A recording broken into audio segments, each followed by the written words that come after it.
स्वागत है आरोग्य जीवन पहला सुख निरोगी काया। आरोग्य जीवन के इस वीडियो में आप सभी का स्वागत है। आरोग्य जीवन पहला सुख निरोगी काया। सभी का कल्याण हो, सभी निरोगी हो, सभी का मंगल हो, इसी कामना के साथ आज गौ महिमा।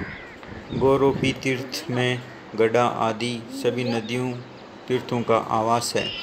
उसकी परम पावन धूलि में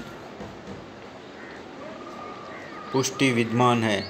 उसके गोबर में साक्षात लक्ष्मी विराजमान है और उसे प्रणाम करने से धर्म संपन्न हो जाता है। अतः गौ माता सदा सर्वदा प्रणाम करने योग्य है। गायें स्वर्ग की सीढ़ी है। गायें स्वर्ग में भी पूजी जाती हैं।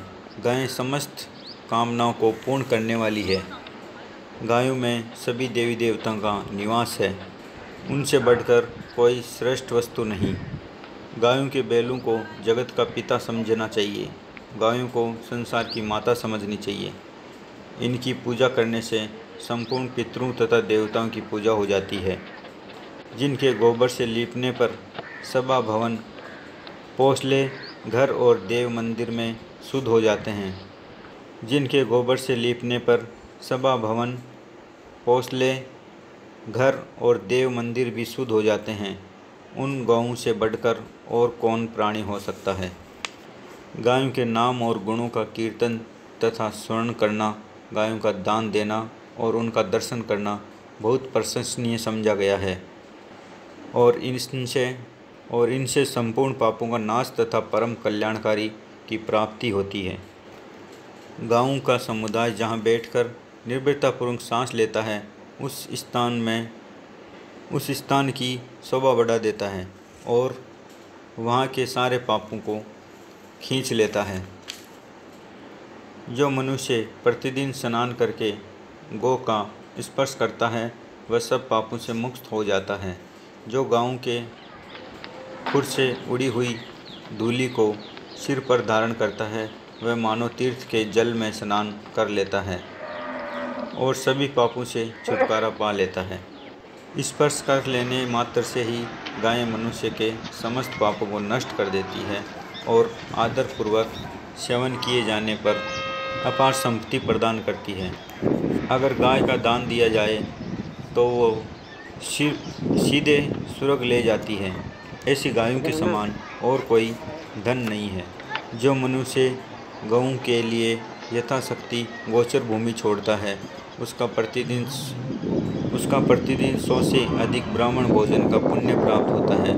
गोचर भूमि छोड़ने वाला कोई भी मनुष्य स्वर्ग से भ्रष्ट नहीं हो सकता।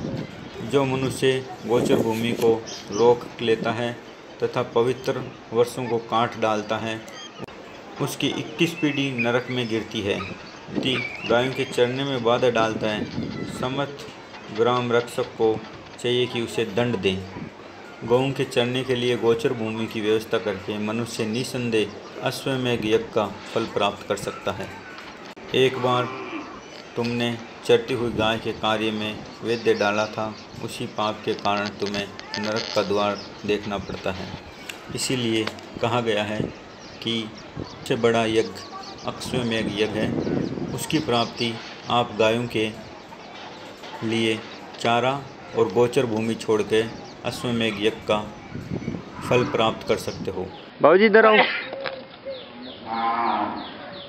गायों के बारे में बोलो कुछ। कैसे चरा के लाते हो इनको? इधर घूमो। कितनी गायें हैं गौशाला में? 650 हैं? 650। 650। इधर घूमो। 650 गायें। दूध वाली कितनी है? 70 गाय दूध वाली है। बाकी आप खुले में चराते हो गायों को? बोलो, आप बताओ गायों के। हाँ बोला, खुले में। तो गायें अच्छी है या कैसा है गौशाला? बढ़िया है।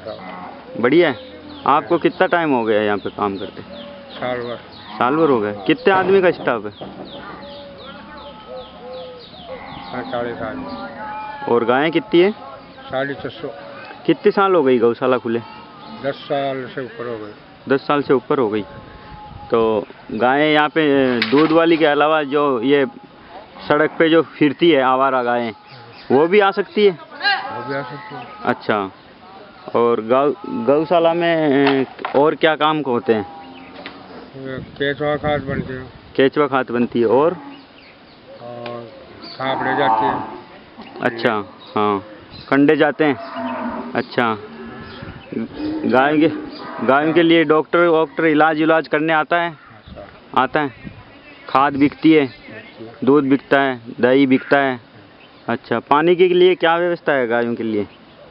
खेड़ा बना रखी है, 2 बोरिंग है। बोरिंग है। चारा कैसे, हराज खिलाते हो, सूखा खिलाते हो? एक टाइम हरिया, एक टाइम सूखा। अच्छा अच्छा, बढ़िया लग रहा है गौशाला में काम करके? बढ़िया। अच्छा, और आते हैं कोई यात्री भी आते हैं देखने गौशाला? अच्छा, चलो। गाय माता की जय हो।